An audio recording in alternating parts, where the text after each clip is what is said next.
Hello guides. आज के lecture में हम एमपीपीएससी 2013 के प्रश्नों पर हम चर्चा करेंगे। तो सभी स्टूडेंट को एमपीपीएससी तैयारी करने वाले स्टूडेंट को पुराने पेपरों को टेस्ट के माध्यम से लगाने के लिए उन्हें प्रोत्साहित करते हैं कि आप लोग इस प्रश्नों को पिछले वर्ष के प्रश्न को लगाकर ही पेपर में जाएं, क्योंकि इसे लगाने से क्या होता है कि आप लोगों का कॉन्सेप्ट तो क्लियर ही होगा। आप लोगों को पता चलेगा कि आयोग के द्वारा कैसे कैसे प्रश्नों को पूछा जाता है और हमें किस प्रकार की तैयारी करना चाहिए। तो यदि आप लोग पिछले पेपरों को लगा लेते हैं तो यकीन मानिए कि आप लोगों को एक दो प्रश्न पुराने पेपरों से मिल जाएगा, जिससे आप लोगों का स्कोर जितना आप लोग चाहते हैं उससे 1-2% आगे ही जाएंगे। तो चलिए, आयोग के द्वारा ये सभी दिशा निर्देश हैं, आप लोग पढ़ लीजिएगा। चलिए हम सीधा प्रश्न पर आते हैं और इसकी स्ट्रेटजी जो है तो पेपर आने पर हम समय समय पर आप लोगों को प्रोवाइड करते रहेंगे उसके विषय में। तो चलिए आज का हम प्रश्न स्टार्ट करते हैं।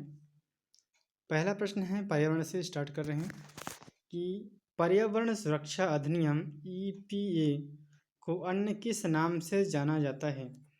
पर्यावरण सुरक्षा अधिनियम आया था जिसे हम ईपीए को एक अन्य नाम से जानते हैं। इसे क्या नाम है उसका? छाता विधान, या फिर छड़ी मुबारक पर्यावरण विधान, या फिर इको संरक्षण नियम कहा जाता है। तो फ्रेंड्स, इसका राइट आंसर है ऑप्शन नंबर ए है, छाता विधान कहा जाता है। पर्यावरण सुरक्षा अधिनियम ईपीए को छाता विधान के नाम से जानते हैं। अगले प्रश्न हम ले लेते हैं, मधुबनी पेंटिंग। आपको बताना है कि मधुबनी पेंटिंग किस राज्य से संबंधित है। बताना है कि उत्तर प्रदेश से है, बिहार से है, केरल से, या फिर तमिलनाडु से है।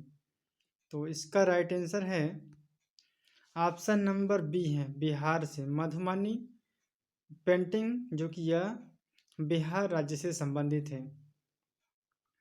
केवल आप लोगों को ऑब्जेक्टिव नहीं लगाना है, आप लोगों को यह भी देखना है कि प्रश्न आयोग कैसे कैसे पूछता है और कितने गहराई तक जाता है। इसका भी आप लोगों को ध्यान में रखना आवश्यक है। अगला प्रश्न है कि प्राकृतिक आपदा हास्यीकरण का अंतर्राष्ट्रीय दशक माना जाता है। तो इस प्रश्न को आयोग ने तो बाउंसर दिया है, तो इस प्रश्न के बारे में ज़्यादा चर्चा नहीं करेंगे क्योंकि इसे आयोग ने बाउंस कर दिया है। चलिए हम नेक्स्ट प्रश्न ले लेते हैं। हमारा चौथा प्रश्न है कि नौका दौड़ किस पर्व से संबंधित है। नौका दौड़ किस पर्व से संबंधित है? पोंगल है, या ओणम है, बिहू है, नवरात्रि है।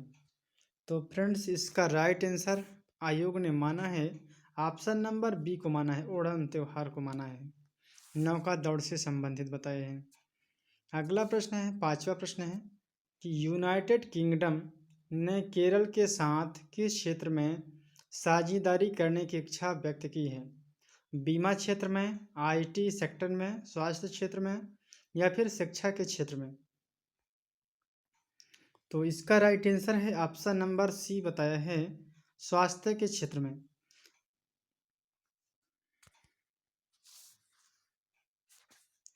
अगला प्रश्न है कि भारत में उच्चतम न्यायालय का उद्घाटन किस तिथि में हुआ है। भारत का उच्चतम न्यायालय का उद्घाटन किसी तिथि में हुआ है? या फिर 27 जनवरी 1950 को, 28 जनवरी 1950 को, 29 जनवरी 1950 को, 30 जनवरी 1950 को। तो इसका राइट आंसर है ऑप्शन नंबर बी है, 28 जनवरी 1950 को है। ये इंग्लिश के पेपर हैं, उसी का इंग्लिश है। चलिए हम हिंदी वाले सेक्शन को हम ले लेते हैं उसी के।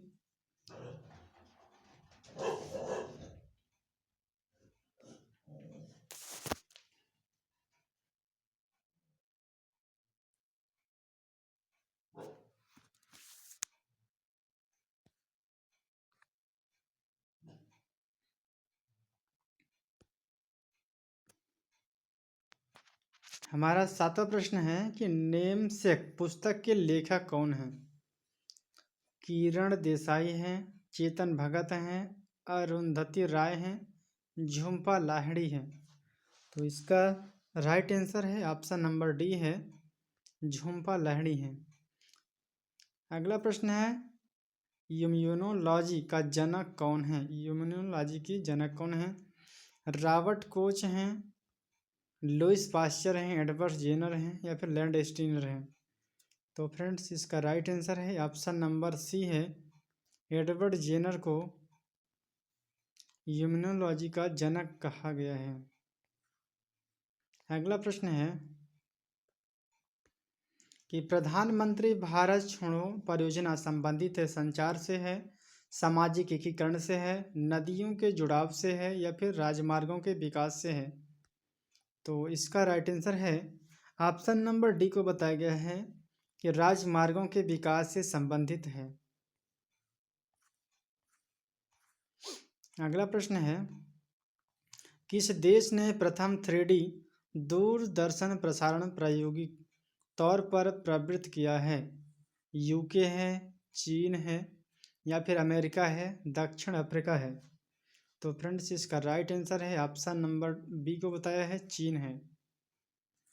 अगला प्रश्न है कि भोपाल गैस त्रासदी कब हुई थी। 2-3 दिसंबर को, 2-3 नवंबर 1984 को, 2-3 दिसंबर 1985 को या फिर 2-3 नवंबर 1985 को। तो इसका राइट आंसर है फ्रेंड्स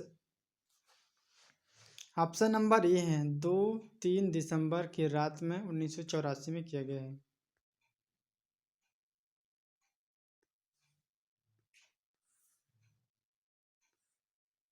अगला प्रश्न है कि निम्न में से कौन सा देश आसियान का सदस्य नहीं है। वियतनाम है, थाईलैंड है या फिर दक्षिण कोरिया है, इंडोनेशिया है। तो इसका राइट आंसर है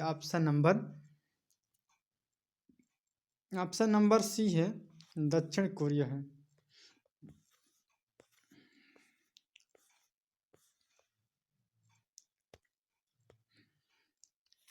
13वां प्रश्न है कि किस अधिनियम के द्वारा ब्रिटिश सरकार ने ईस्ट इंडिया कंपनी का चाय व शक्कर के व्यापार का एकाधिकार प्राप्त कर दिया है। ये हमारे पॉलिटी के प्रश्न हैं। आप लोग प्रश्नों को श्रृंखला देखते हुए चले कि आयोग कैसे कैसे प्रश्न पूछ रहा है। रेगुलेटिंग एक्ट 1700 सितंबर। पिट्स इंडिया एक्ट कब लाया गया है, 1784 को। चार्टर एक्ट 1813 में, चार्टर एक्ट 1833 में।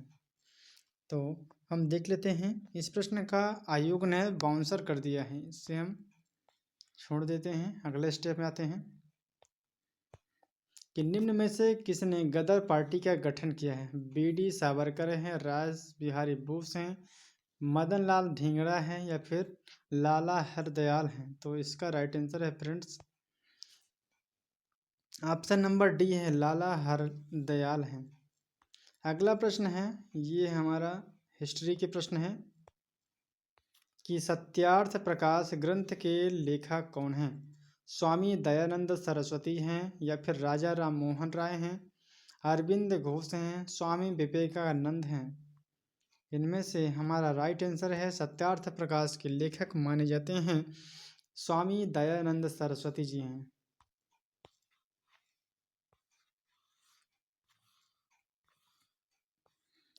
अगला प्रश्न ये भी हमारा हिस्ट्री से है कि पानीपत का तृतीय युद्ध कब लड़ा गया है।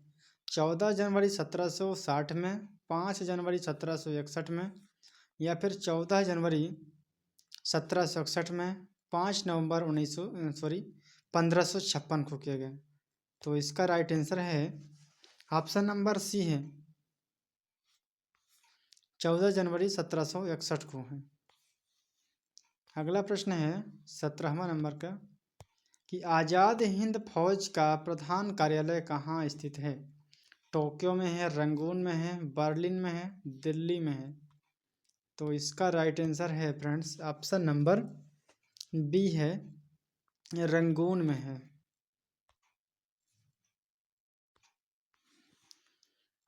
18वां प्रश्न है कि योजना आयोग के पदेन अध्यक्ष होते हैं, भारत का राष्ट्रपति होता है क्या, भारत का प्रधानमंत्री होता है, भारत का वित्त मंत्री होता है या फिर भारत का वित्त सचिव होता है? तो इसका राइट आंसर है ऑप्शन नंबर बी को बताया गया है कि भारत के प्रधानमंत्री जो कि योजना आयोग के पदेन अध्यक्ष माने जाते हैं।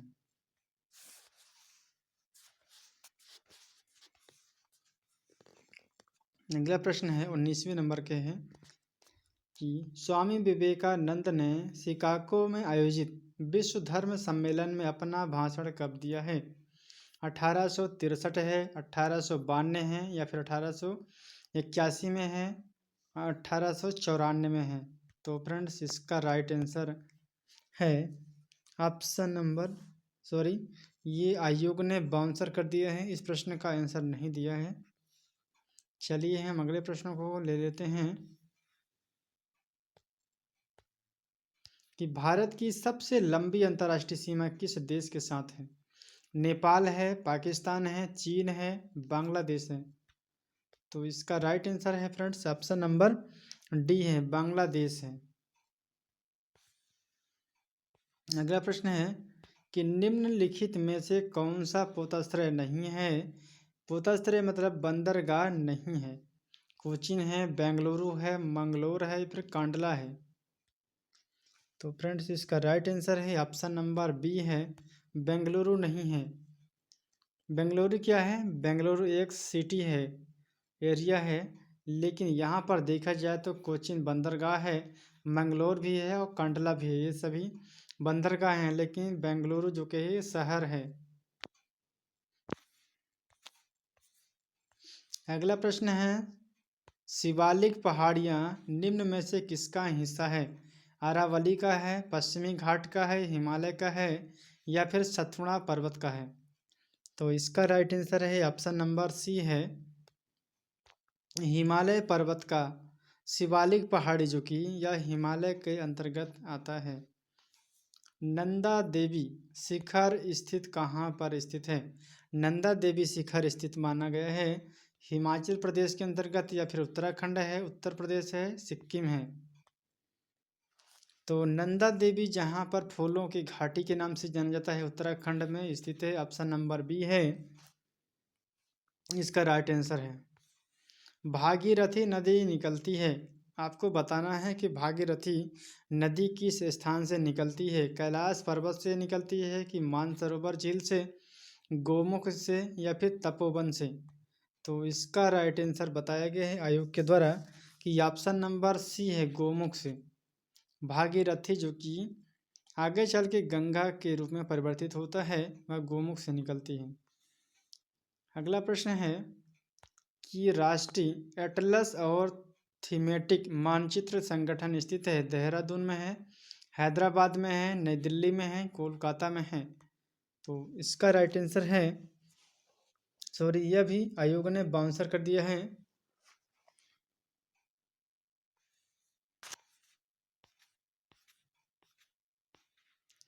चलिए हम 26वें नंबर के प्रश्नों को देखते हैं कि निम्न में से कौन सा भारत में निर्वनीकरण का प्रभाव नहीं है? पर्वतीय क्षेत्रों में जल स्रोतों का सूखना है, जैव विविधता की हानि हो जाती है, नगरीकरण है या फिर मृदा अपरदन है? तो इसका right answer friends option number C है, इसका राइट आंसर कि नगरीकरण से संबंधित है। अगला प्रश्न है कि निम्न में से कौन सी नदी डेल्टा नहीं बनाती है? गंगा तो बनाती है, स्वर्ण रेखा भी बनाती है, नर्मदा नहीं बनाती है, ताप्ती भी बनाती है? तो इसका राइट आंसर है ऑप्शन नंबर सी बताया गया है, नर्मदा नदी है। 27 का सी है। तो यहाँ पर आयोग ने इस प्रश्न को भी बाउंसर दिया है, लेकिन इसका राइट आंसर यही होगा।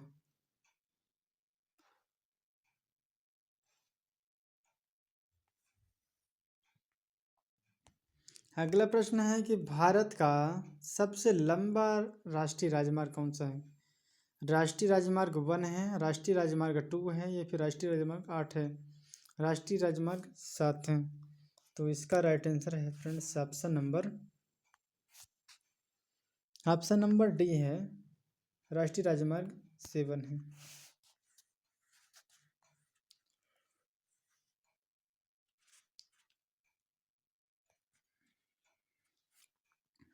29वें नंबर के प्रश्न है कि रबी की फसलों को कब बोया जाता है? अक्टूबर से नवंबर के बीच, या फिर दिसंबर से मार्च तक, मई से जुलाई तक, अगस्त से सितंबर तक? तो ये ऑप्शन नंबर ए है, अक्टूबर से नवंबर तक बोई जाती है। अगला प्रश्न है, ये हमारा पॉलिटी के प्रश्न है।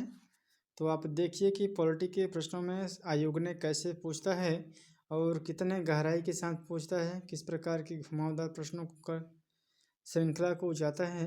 तो अच्छे से रिवीजन करते हुए चलें, जिससे कि आप लोगों को प्रीवियस ईयर से पता चले कि हमें किस दिशा में तैयारी को आगे बढ़ना है और किस प्रकार तैयारी करें कि हमारा सिलेक्शन 2025 के प्री में जल्द से जल्द हो जाए। तो चलिए हम देख लेते हैं। 30 नंबर के प्रश्न है कि भारतीय संविधान की प्रस्तावना में समाजवादी शब्द किस संविधान संशोधन द्वारा लाया गया है? बताना है कि 32वां संविधान संशोधन के द्वारा, या फिर 42वां है, 44वां है, या फिर 74वां संविधान संशोधन है? तो इसका राइट आंसर बताया है आयोग ने 42वें संविधान संशोधन के माध्यम से प्रस्तावना में समाजवादी शब्द को संशोधन किया गया है। अगला प्रश्न है नीति निर्देशक तत्व से है कि आप लोगों को बताना है कि नीति निर्देशक तत्व क्या है। यह बाध्य योग्य है या अबाध्य योग्य है, कठोर है या लचीले हैं? तो हमारे भारतीय संविधान में निर्देशक तत्व को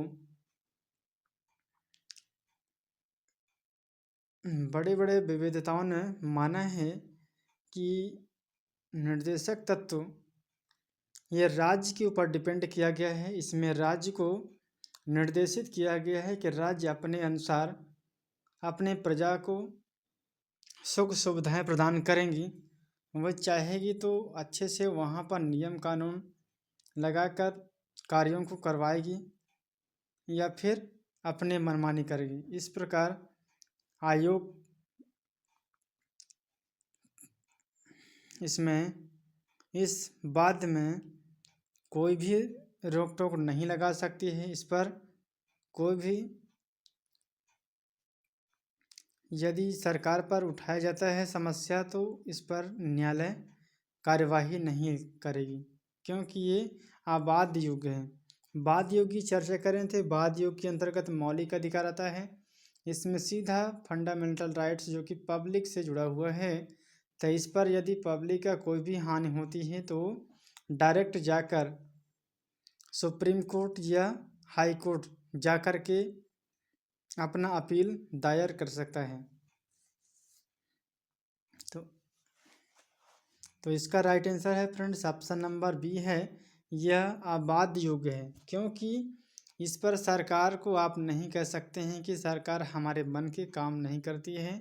सरकार अपने अनुसार कार्यों के सिस्टम को करेगी और करवाएगी अपने कार्यपालिका के माध्यम से। चलिए अगला प्रश्न हम ले लेते हैं।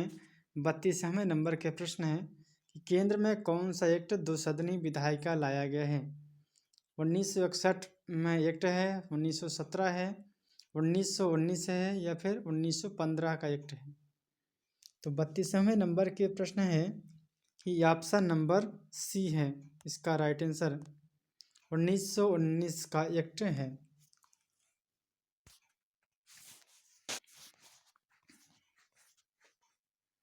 अगला प्रश्न है कि भारत निम्नलिखित में से कौन सा वर्ग भारत में कम्युनिस्ट पार्टी के सामाजिक आधार में सम्मिलित नहीं है? कृषि और औद्योगिक क्षेत्र के मजदूर हैं, व्यापारी वर्ग हैं, शिक्षित वर्ग हैं, युवा वर्ग हैं। तो इसका राइट आंसर है फ्रेंड्स ऑप्शन नंबर बी है। यहाँ पर व्यापारी वर्ग जो हैं ये शामिल नहीं है। अगला प्रश्न है कि हेड गेवार ने किस वर्ष राष्ट्रीय स्वयंसेवक संघ की स्थापना की है? 1927 है, 1929 है, 1924 है या 1925 है? तो इसका right answer friends option number D है, 1925 है। अगला प्रश्न फिर हमारा जाता है मौलिक अधिकार। हमने पिछले प्रश्नों में चर्चा किया था कि नीति निर्देशक तत्व क्या है, तो अच्छे से आप लोगों ने जाना होगा कि नीति निर्देशक तत्व जो कि यह राज्य के ऊपर डिपेंड है, तो उस पर ये बाध्य योग नहीं है, ये अबाध्य योग है। क्योंकि इस पर कोई भी परेशानी आती है तो पब्लिक सीधे उच्च न्यायालय या सर्वोच्च न्यायालय नहीं जा सकता है, लेकिन मौलिक अधिकार में जा सकता, क्योंकि वाद योग है, उस पर यदि कोई भी अपील की जा सकती है तो न्यायालय ने सीधे उसकी कार्यवाही करेगी। तो इसका राइट आंसर है ऑप्शन नंबर ए है, वाद योग बताए गए हैं। अगला प्रश्न है कि बीटी कल्चर किसे कहते हैं? बीटी कल्चर आपने साइंस तो पढ़ा होगा कि बीटी कल्चर किसे कहते हैं? वनों का संरक्षण है, अंगूर का उत्पादन है, कृषि का आदिम प्रकार है, गन्ने का उत्पादन से संबंधित है।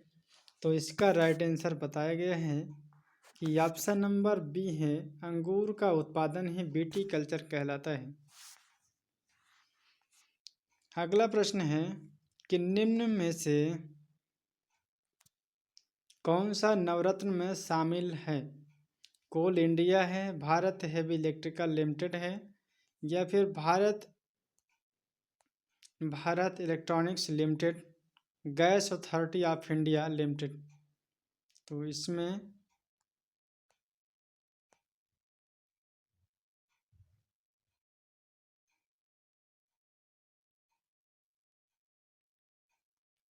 राइट आंसर है ऑप्शन नंबर सी है, भारत इलेक्ट्रॉनिक्स लिमिटेड है।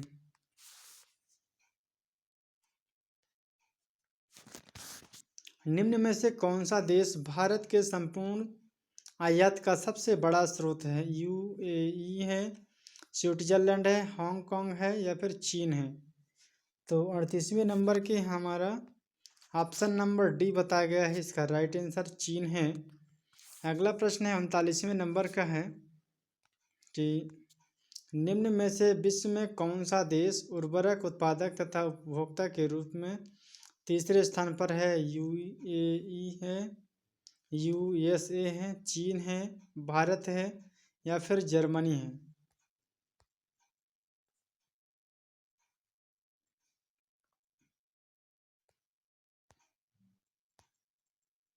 तो इसका राइट आंसर है फ्रेंड्स, यहाँ पर भी आयोग ने बाउंस कर दिया है, इसका राइट आंसर नहीं बताया है।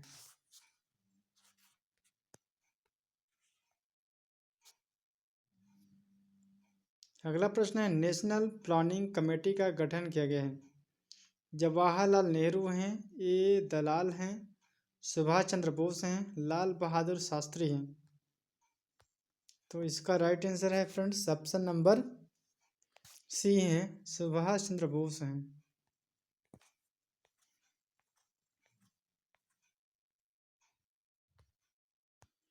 अगला प्रश्न है कि निम्न में से कौन सर्वोदय योजना की रूपरेखा तैयार करने में सम्मिलित था? एम.एन. राय हैं, जयप्रकाश नारायण हैं, मोरारजी देसाई हैं, श्रीमन नारायण अग्रवाल हैं? तो इसका राइट आंसर है फ्रेंड्स ऑप्शन नंबर बी है, ऑप्शन नंबर बी में है जयप्रकाश नारायण है।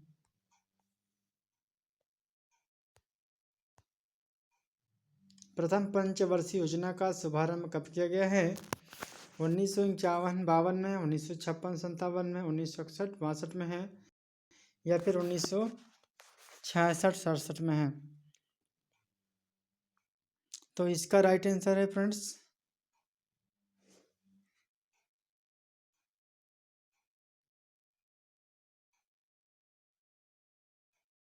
ऑप्शन नंबर ए है 1951-52 में है। अगला प्रश्न है कि निम्नलिखित में से कौन सा संगीत वाद्य इंडो इस्लामिक उत्पत्ति का नहीं है? सितार है, तबला है, सारंगी है, या फिर शहनाई है? तो इसका राइट आंसर है फ्रेंड्स ऑप्शन नंबर डी है, शहनाई है।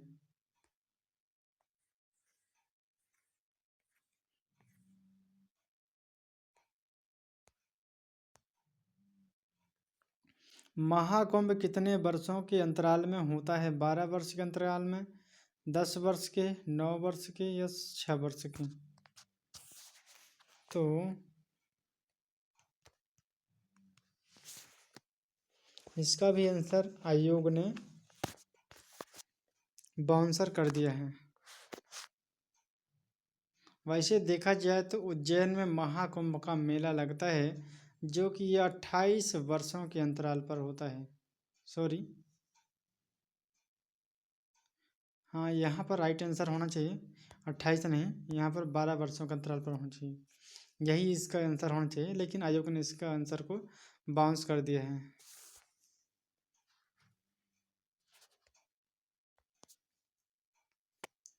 निम्नलिखित में से कौन सा 4 धाम में सम्मिलित नहीं है? पुरी है, द्वारिका है, मानसरोवर है, रामेश्वरम है?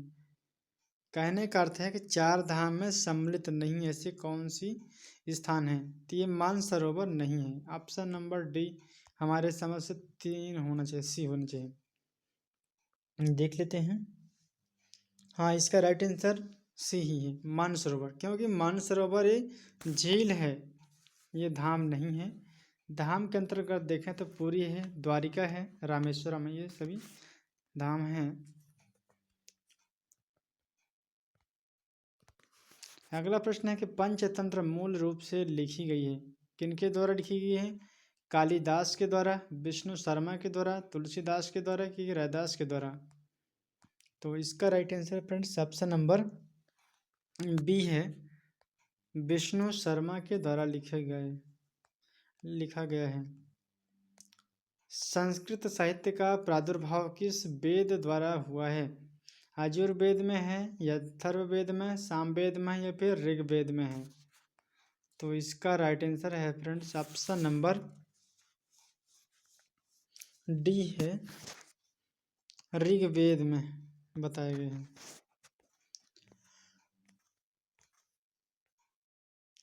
ये भी हमारा प्रश्न आ जाता है हिस्ट्री के प्रश्न के, निम्नलिखित में से कौन सा सिंधु घाटी की सभ्यता से संबंधित स्थल नहीं है? कालीबंगा है, रोपण है, पाटलिपुत्र है, या लोथल है? तो इसका राइट आंसर है ऑप्शन नंबर सी है, पाटलिपुत्र है, यह स्थल नहीं है। खो खो खेल में कितने खिलाड़ी एक टीम में होते हैं? 11 है, 7 है, या फिर 12 है, 9 है? तो इसका राइट आंसर है ऑप्शन नंबर सी है, 12 होते हैं। अगला प्रश्न है कि बटरफ्लाई स्ट्रोक शब्द का संबंध है तैराकी से है, या मुक्केबाजी से है, कुश्ती से है, कबड्डी से है? बटरफ्लाई स्ट्रोक शब्द का संबंध बताना है, तो 50वें नंबर के राइट आंसर होना चाहिए तैराकी है, ऑप्शन नंबर ए है, तैराकी से है।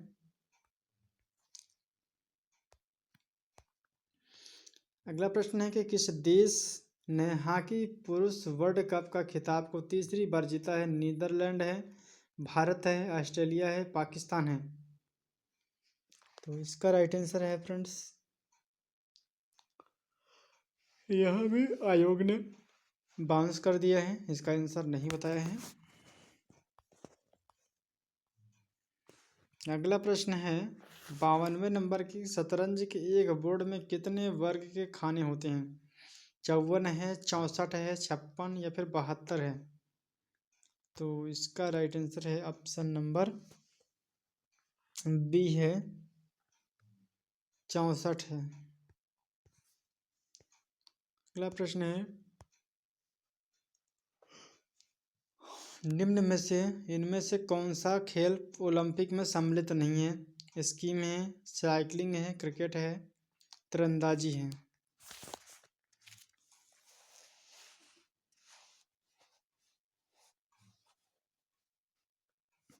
तो इसका राइट आंसर है फ्रेंड्स ऑप्शन नंबर सी है, क्रिकेट है।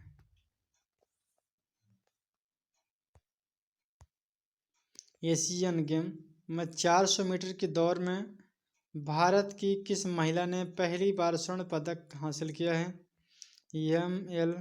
बालसमा है, पी.टी. उषा है, कमलजीत संधू हैं, के मल्लेश्वरी हैं? तो इसका राइट आंसर है फ्रेंड्स ऑप्शन नंबर सी है, कमलजीत संधू हैं।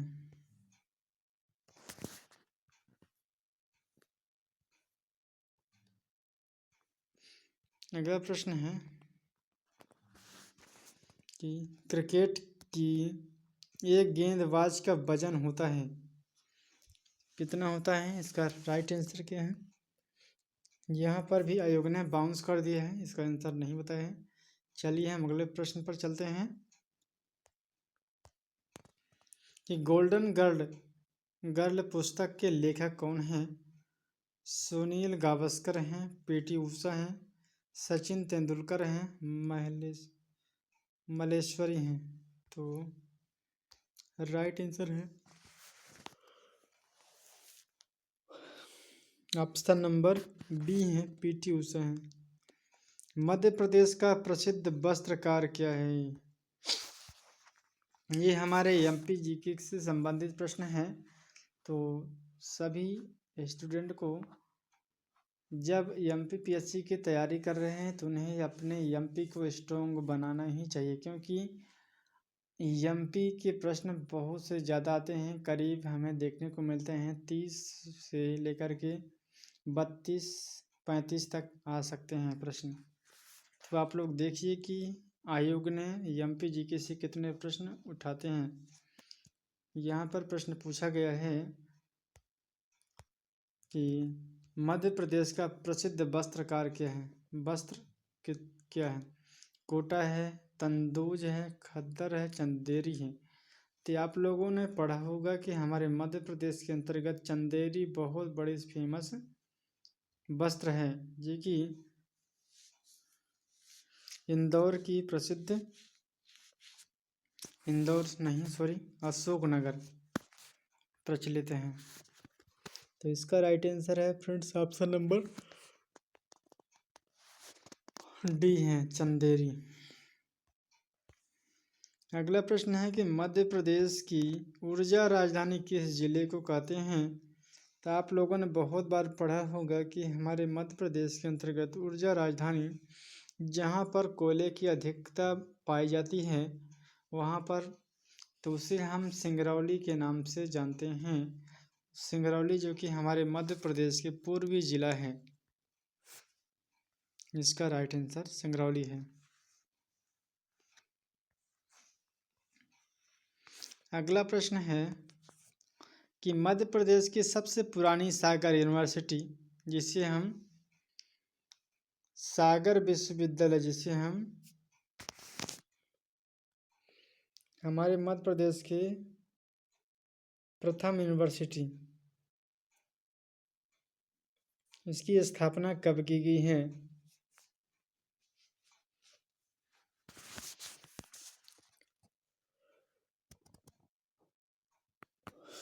तो इसका राइट आंसर है ऑप्शन नंबर डी है, 1946 में।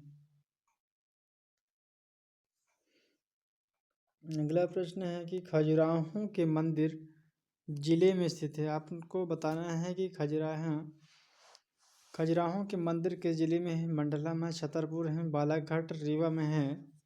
तो इसका राइट आंसर है छतरपुर डिस्ट्रिक्ट में है।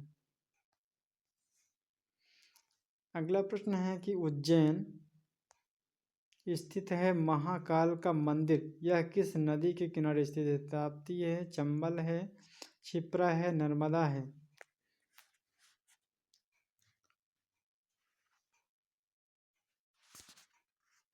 तो इसका राइट आंसर है ऑप्शन नंबर सी है, क्षिप्रा नदी के किनारे स्थित है। अगला प्रश्न है कि मध्य प्रदेश का सबसे ऊंचा जलप्रपात कौन सा बताया गया है? तो कपिलधारा जलप्रपात है, भालकुंडा जलप्रपात है, चचाई जलप्रपात है, सहस्त्रधारा जलप्रपात है।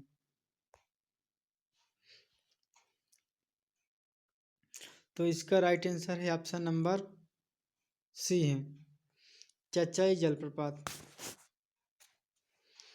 तो उस समय की प्रश्नों की श्रृंखला को देखें तो हमारे मध्य प्रदेश के अंतर्गत चचाई जलप्रपात सबसे बड़ा जलप्रपात था, जिससे 138 मीटर की ऊंचाई पर स्थित है। लेकिन वर्तमान में हम देखें तो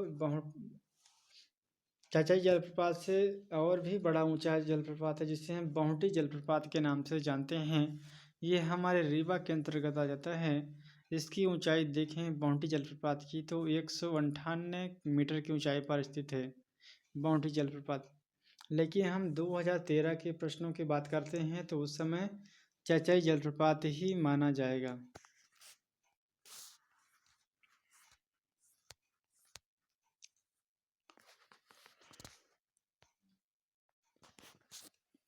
भीमबेटका की गुफाएं कहाँ स्थित हैं? भोपाल है, पचमढ़ी है, सिंगरौली है, अब्दुल्लागंज रायसेन में है।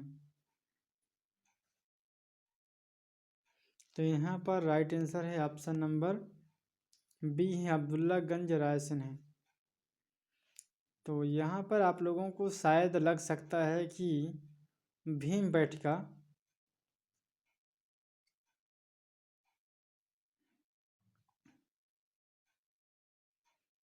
भोपाल या पचमढ़ी या अब्दुल्लागंज, इन तीन में तो कन्फ्यूजन हो सकती है, लेकिन ज़्यादा कन्फ्यूजन की बात करें तो ये भोपाल आ जाता है, क्योंकि अब्दुल्लागंज रायसेन और भोपाल ये करीब ही हैं, ज़्यादा दूरी पर नहीं है। इस कारण यहाँ पर ज़्यादा कन्फ्यूजन होने की यही समस्या होती है कि आप लोग ऑप्शन ए को लगा सकते हैं या फिर डी को लगा सकते हैं। तो बता दूं कि आप लोगों के राइट आंसर होंगे ऑप्शन नंबर डी हो जाएगा, अब्दुल्लागंज रायसेन है। 64वें नंबर के प्रश्न है कि महारानी लक्ष्मीबाई की समाधि कहाँ पर है? मंडला है, मांडू है, जबलपुर है या फिर ग्वालियर है। तो आप सभी जानते हैं कि महारानी लक्ष्मीबाई जो कि ग्वालियर से संबंधित हैं, उनकी समाधि भी वहीं है, ग्वालियर के अंतर्गत, ग्वालियर में ही। ऑप्शन नंबर डी है। अगला प्रश्न है कि मध्य प्रदेश की बोली कौन सी नहीं है? इनमें से कौन सी मध्य प्रदेश की बोली नहीं है? भोजपुरी है, ब्रजभाषा है, मालवी है, निवाड़ी है। तो ब्रजभाषा, मालवी और निमाड़ी, ये तो सभी आप लोगों ने, हमारे 4 अंचल हैं हमारे मध्य प्रदेश के अंतर्गत, उन सभी के बारे में तो पढ़ा ही है। लेकिन भोजपुरी के बारे में हम देखें तो हमारे मध्य प्रदेश यानी एमपी में कोई भी इसकी चर्चा नहीं की गई है। तो इसका राइट आंसर यही होगा, ऑप्शन नंबर ए है, भोजपुरी है। देवास क्यों प्रसिद्ध है, किस लिए? तो बताना है कि देवास किस कारण से प्रसिद्ध है। वस्त्र उद्योग के लिए, शहद उद्योग के लिए, करेंसी नोट की छपाई के लिए, सिक्के की ढलाई के लिए प्रसिद्ध माना जाता है। तो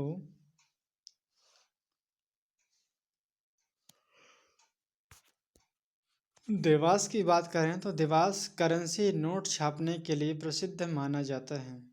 वस्त्र उद्योग के लिए तो इंदौर जाना जाता है, वस्त्र उद्योग है, नगरी उद्योग है या फिर और देखें तो इंदौर आ जाते हैं। अगले प्रश्न है हमारा कि 67वें नंबर की भारत की सबसे बड़ी जनजाति, भारत की सबसे बड़ी जनजाति बताना है कि गोंड है, इरुल्ला है, पनियन है, राजी है। तो आप लोगों को बता दूं कि भारत का सबसे बड़ा जनजाति माना जाता है गोंड जनजाति को बताए गए हैं। और वहीं हम अपने एमपी के बारे में चर्चा करें तो हमारे मध्य प्रदेश की सबसे बड़ी जनजाति बताई गई है भील जनजाति। और भील, तो आप लोगों को एक ऐसा प्रश्न बनता है कि हमारे मध्य प्रदेश की जनजाति सबसे बड़ी कौन सी है। तो आप लोगों को बताना है कि भील जनजाति मध्य प्रदेश की सबसे बड़ी जनजाति है और भारत में गोंड जनजाति सबसे बड़ी मानी गई है। तो एक ऐसा प्रश्न बनता है कि हमारे मध्य प्रदेश की दूसरे नंबर की सबसे बड़ी जनजाति बताएं। तो वहाँ पर गोंड जनजाति होगी, क्योंकि पहले नंबर की जनजाति तो भील है, लेकिन सेकंड नंबर पर बात करें तो वहाँ पर गोंड जनजाति आ जाते हैं। तो हमारे भारत के अंतर्गत सबसे बड़ी जनजाति गोंड जनजाति है। ऑप्शन नंबर ए है इसका राइट आंसर।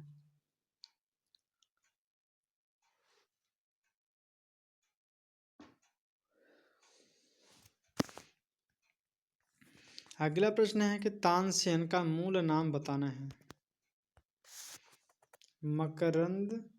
मकरचंद पांडे, रामतनु पांडे, लाला कलावंत हैं या फिर बाज बहादुर। तो आप लोगों को बता दूं कि रामतनु पांडे को आप लोगों ने बहुत ही ज़्यादा सुना होगा और पढ़े भी होंगे इतिहास के अंतर्गत। तो इसका राइट आंसर है रामतनु पांडे। तानसेन का मूल नाम माना गया है रामतनु पांडे को।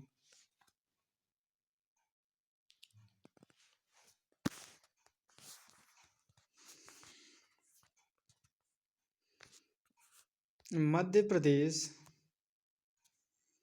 में विधानसभा सीटों की संख्या है 230 है, 232 है, 225, 216। तो इसका राइट आंसर है फ्रेंड्स ऑप्शन नंबर 230 ए है।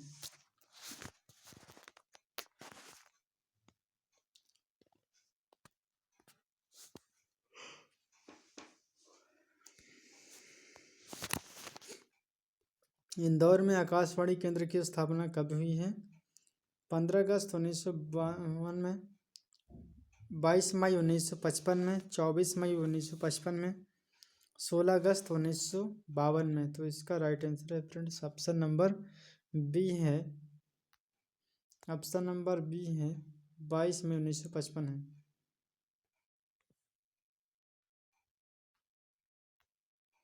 इनमें से कौन सा वस्तुनिष्ठ प्रकार की परीक्षा में उत्तर पत्रक को जांचने के लिए प्रयुक्त किया जाता है? EMICR है, OMR है, OCR है, OCR है। तो इसका राइट आंसर है ऑप्शन नंबर बी है OMR है। WWW वर्ल्ड वाइड वेब की आविष्कारक कौन माने जाते हैं? Tim Berners Lee. इसका राइट आंसर है टिम बर्नर्स-ली जी को जो वर्ल्ड वाइड वेब के आविष्कारक के रूप में जाने जाते हैं।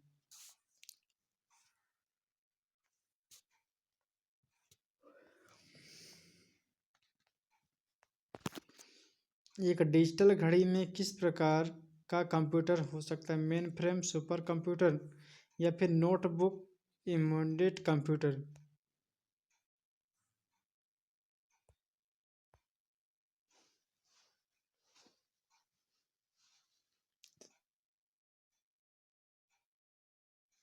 तो इसका राइट आंसर है ऑप्शन नंबर डी है, इमोडेट कंप्यूटर है। 72वें नंबर की चर्चा कर लें तो 72वें नंबर की आंसर, हाँ ठीक है आंसर टिम बर्नर्स-ली है। हमने सोचा कि कुछ गड़बड़ तो नहीं है।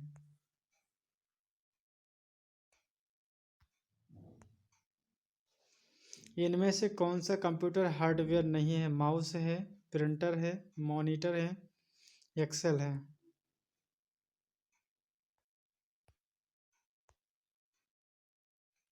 हार्डवेयर नहीं है, प्रिंटर तो है ही, एक्सेल, माउस।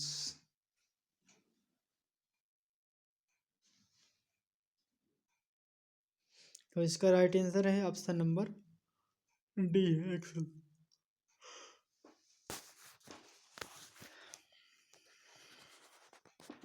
जंक ईमेल को क्या कहते हैं? स्पूम कहते हैं, स्पूल, स्नीफर, स्पैम। तो जंक ईमेल को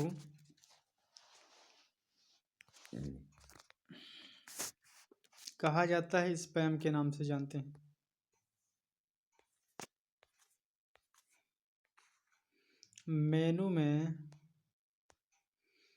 मेनू की सूची होती है डेटा में, ऑब्जेक्ट में, रिपोर्ट में, कमांड में। तो इसका राइट आंसर है ऑप्शन नंबर डी है, कमांड के रूप में जानते हैं। ईमेल के पते के दो भाग कौन कौन से हैं? प्रयोगकर्ता का नाम व घर का पता, वैधानिक नाम तथा फ़ोन नंबर, हस्ताक्षर तथा पासवर्ड, प्रयोगकर्ता का नाम व डोमेन नाम। तो इसका राइट आंसर है 77 का ऑप्शन नंबर डी है, प्रयोगकर्ता का नाम व डोमेन नाम। अब हमारा यहाँ से आयोग वाले प्रश्न आ जाते हैं कि सिविल अधिकार संरक्षण अधिनियम 1955 के अधीन सभी अपराध हैं क्या संज्ञेय हैं, जन्म जातीय हैं, समनीय हैं, कारावास तथा जुर्माना दोनों से दंडित है? तो इसका राइट आंसर है, तो यहाँ पर आयोग ने इस प्रश्न का आंसर बाउंस कर दिया है, इसका प्रश्न का आंसर नहीं बताया है आयोग ने। अगला प्रश्न हम ले लेते हैं 79वें नंबर के हैं कि अनुसूचित जाति जनजाति अत्याचार निवारण अधिनियम 1989 के अधीन अपराध अभियोजन में न्यायालय निम्न में से क्या उपधारित कर सकते हैं? दुष्प्रेरण है, सामान्य आशय है, उद्देश्य है, सामान्य उद्देश्य, उपरोक्त सभी। तो फ्रेंड्स इसका राइट आंसर है ऑप्शन नंबर डी है, उपरोक्त सभी बताए हैं।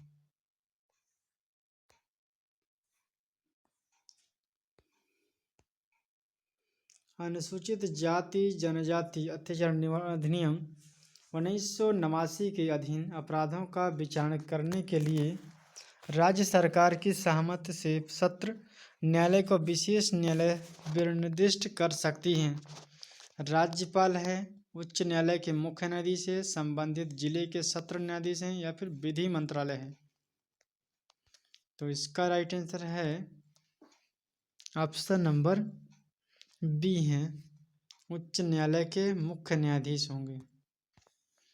अगला प्रश्न है कि अनुसूचित जाति जनजाति अत्याचार निवारण अधिनियम 1989 के अधीन निम्न में से क्या पूर्ण निषिद्ध है? गिरफ्तारी पूर्व जमानत है, गिरफ्तारी पश्चात जमानत है, परिवीक्षक लाभ है, उपरोक्त सभी है? तो इसका राइट आंसर है फ्रेंड्स ऑप्शन नंबर ए है, गिरफ्तारी पूर्व जमानत।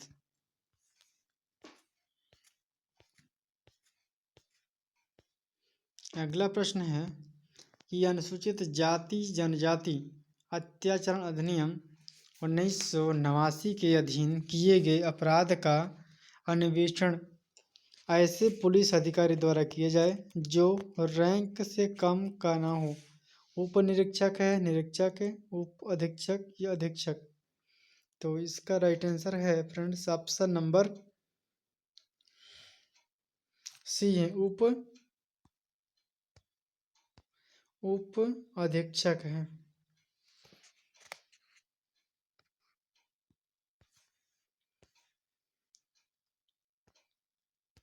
अगला प्रश्न है कि अनुसूचित जाति जनजाति अत्याचार निवारण अधिनियम 1989 के अधीन विशेष न्यायालय निम्न में से कौन सी शक्ति का प्रयोग नहीं कर सकता है? क्या व्यक्ति को हटाया जाना है, संपत्ति का समाहरण है, व्यक्ति का माप लिया जाना है, सामूहिक जुर्माना अध्यारोपित करना है? तो ऑप्शन नंबर डी है, सामूहिक जुर्माना अध्यारोपित करना है।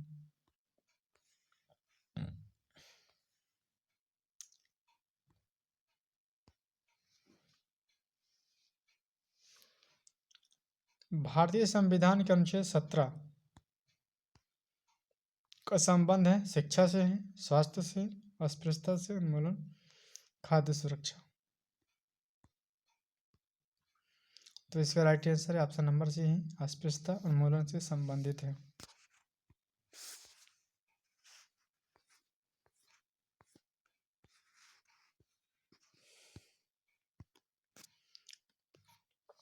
पचासवीं नंबर के हैं कि अनुसूचित जाति और जनजाति अत्याचार निवारण अधिनियम 1989 के अधीन अपराध के लिए अभियोजन में अभियुक्त अपने बचाव में अभिभावक नहीं ले सकते।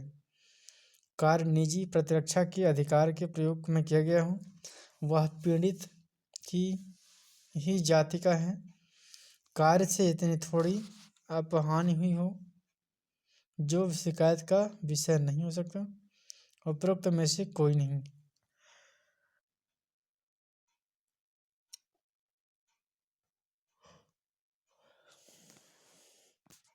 तो इस प्रश्न को भी आयोग ने बाउंस कर दिया है। हम नेक्स्ट प्रश्न आ जाते हैं कि न्यायालय उपधारित कर सकता है कि अपराध गठित करने वाला कोई कृत्य अस्पृश्यता के आधार पर किया गया था यदि ऐसा अपराध के संबंध में किया गया है, अनुसूचित जाति के सदस्य हैं, अनुसूचित जनजाति के सदस्य हैं या किसी भी समुदाय के सदस्य हैं, उपरोक्त में से कोई नहीं। तो ऑप्शन नंबर ए है, अनुसूचित जाति के सदस्य।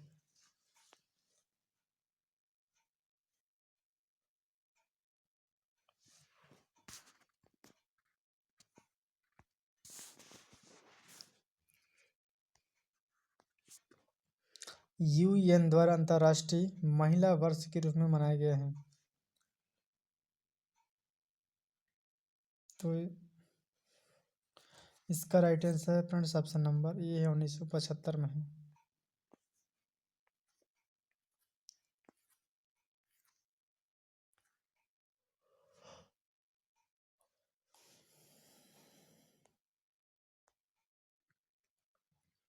World of all human rights पुस्तक के लेखक हैं चेतन भगत हैं, विष्णु सहाय हैं, सोली जे सोराबजी, अरुण जेटली हैं। तो इसका राइट आंसर है ऑप्शन नंबर सी है, सोली जे सोराबजी हैं। मानवाधिकार दिवस कब मनाया जाता है? तो मानवाधिकार आयोग मनाया जाता है, ऑप्शन नंबर ए है, 10 दिसंबर को मनाया जाता है। पूर्ति करना है, खाली स्थान को भरना है कि बिना कर्तव्य के उसी प्रकार है जैसे मनुष्य बिना परछाई के है। क्या है? विश्वास है, अधिकार है, नैतिकता है, कार्य है। तो इसका राइट आंसर बताया गया अधिकार। बिना कर्तव्य के उसी प्रकार है जैसे मनुष्य बिना परछाई के। इसका right answer option number B है।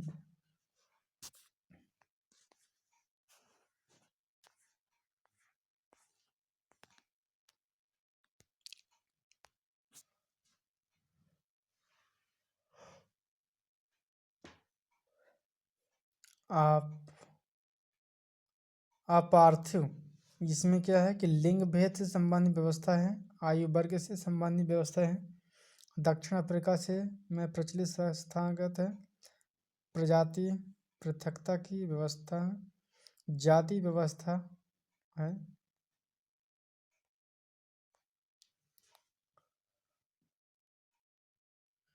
यहाँ पर आयोग ने इस प्रश्न का आंसर बाउंस कर दिया है।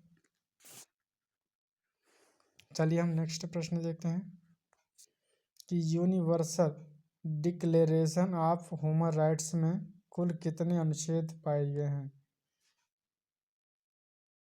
तो इसका राइट आंसर बताए गए हैं ऑप्शन नंबर सी है, 30 बताए गए हैं।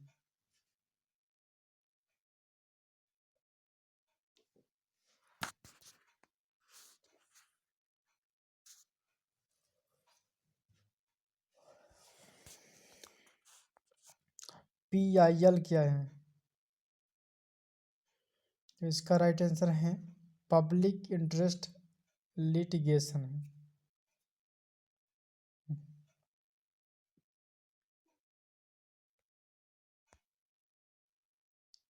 ICCR के अनुच्छेद द्वारा बाल अधिकार को सुरक्षित किया गया है।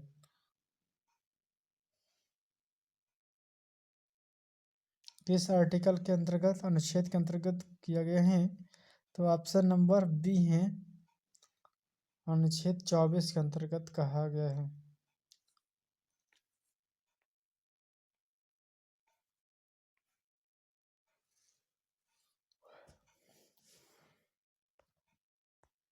रेगुर मिट्टी का दूसरा नाम क्या है। लाल पीली मिट्टी, काली मिट्टी, ऊसर मिट्टी, मिश्रित लाल पीली मिट्टी। ये तो यहाँ पर राइट आंसर है ऑप्शन नंबर बी है, काली मिट्टी को है। महान हिमयुग का संबंध किससे है। प्लीस्टोसीन से है, ओलिगोसीन से है, या फिर होलोसीन से है, ईओसीन से है। तो इसका राइट आंसर है ऑप्शन नंबर ए है, प्लीस्टोसीन से है।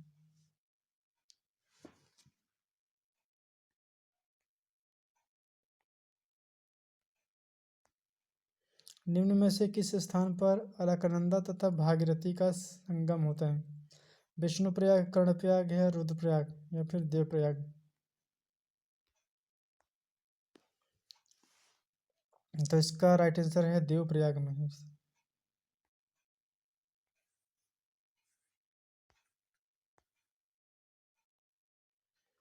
भारत का सबसे छोटा केंद्र शासित प्रदेश कौन सा है।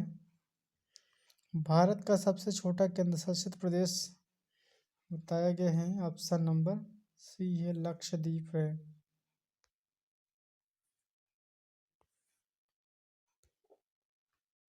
गंडक परियोजना किन दो राज्यों की संयुक्त परियोजना है। तो यहाँ पर राइट आंसर है उसका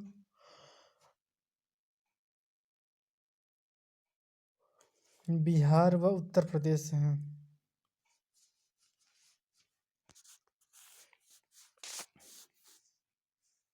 आज का हमारा अंतिम प्रश्न है कि मानसून शब्द की उत्पत्ति हुई है अरबी भाषा से है, स्पेन से, हिंदी से या फिर बंगाली भाषा से, आंग्ल भाषा से है। तो यहाँ पर राइट आंसर है ऑप्शन नंबर ए है, अरबी भाषा है। तो फ्रेंड्स आज का हमारा क्लास यहीं एंड करते हैं। आज के चैप्टर में हमने पूरा का पूरा 2013 का प्रश्नों का श्रृंखला हमने स्टार्ट किया है। कल के चर्चा करेंगे हम 2014 के प्रश्नों पर चर्चा करेंगे। तो चलिए आज के सेशन को हम यहीं एंड करते हैं। आप लोग इस शेयर को ज़्यादा से ज़्यादा अपने दोस्तों तक शेयर करें जिससे उन सभी का भला हो सके और वो अपने स्ट्रेटजी, अपनी पढ़ाई को बेहतर और बना सके। चलिए थैंक यू सो मच। जय हिंद, जय भारत।